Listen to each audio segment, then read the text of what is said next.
Hello guys! Andito na naman ang Pinay ng France. Andito tayo ngayon sa Salamanca.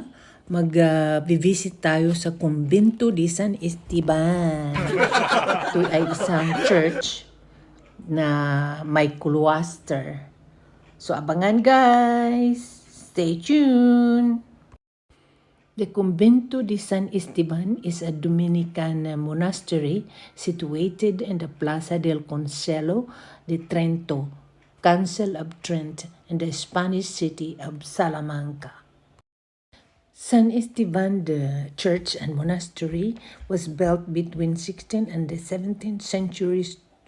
Though it is Gothic building, its decoration is plateresque and Baroque.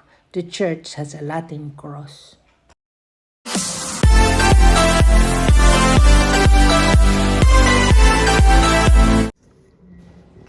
The Convento de San Esteban Monasterio, it continues to be headquarters of the Dominicans of Salamanca, having housed some of the greatest thinkers of individuals. The facade comprises the front of the church and the adjacent monastery portico. The church is one of the finest examples of the plateresque style.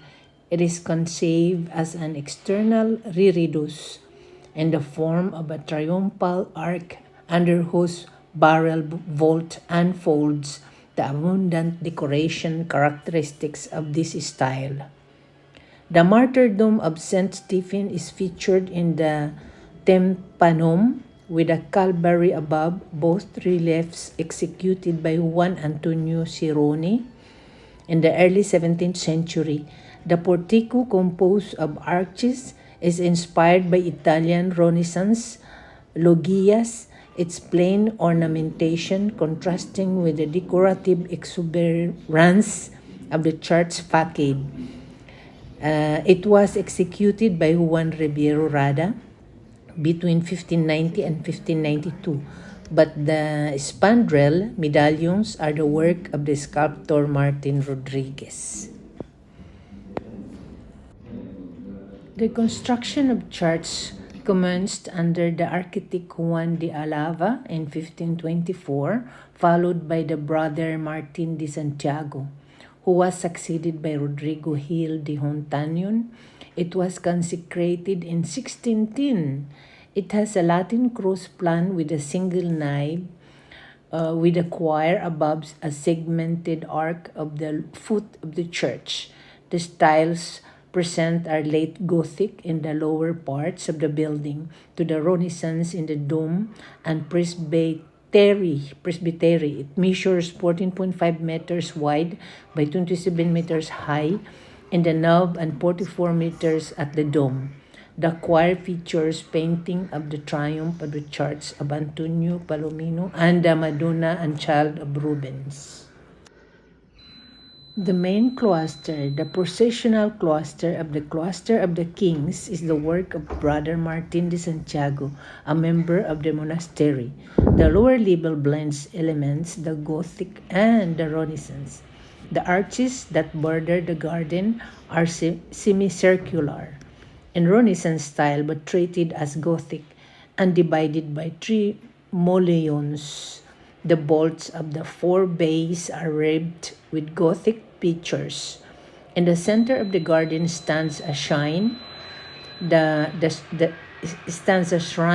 upper level has a simple wooden ceiling, galleried by 40 arches resting on pilasters whose capitals are decorated with grotesque and other motifs.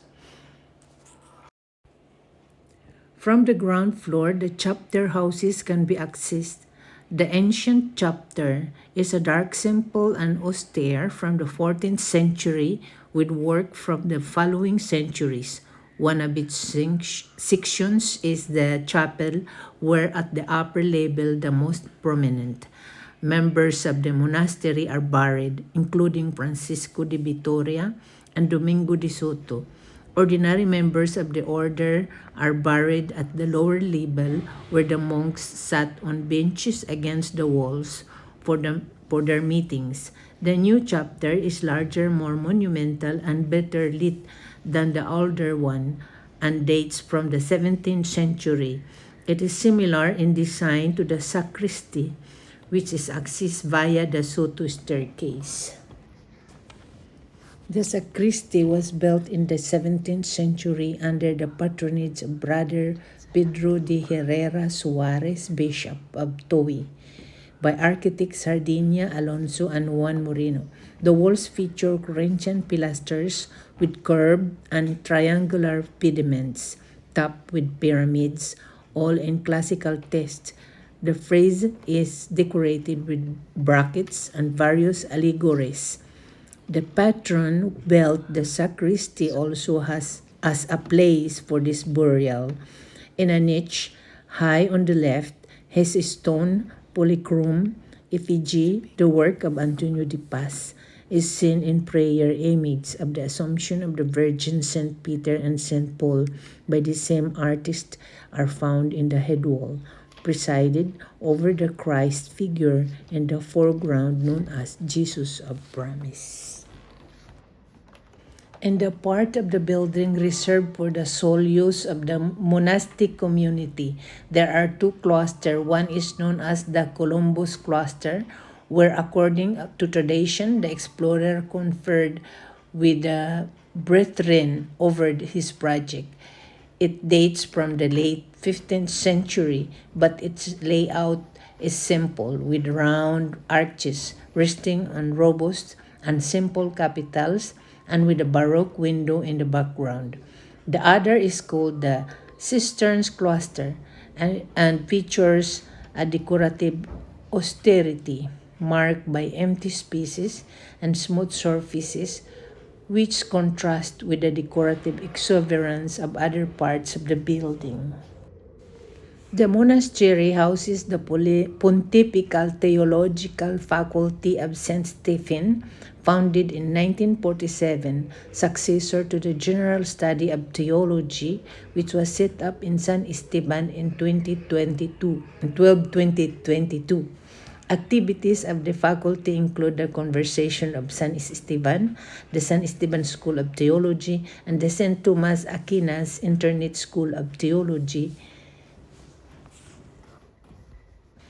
San Esteban is also the canonical seat of the Dominican Fraternity of Holy Christ of the Good Death, which makes its penitential procession in Salamanca's Holy Week at dawn on Good Friday, and the Royal and Pontifical Sacrament Confraternity of Mary, Mother of God of the Rosary, and St. Pius the Fraternity of Glory, restarted recently after years of inactivity.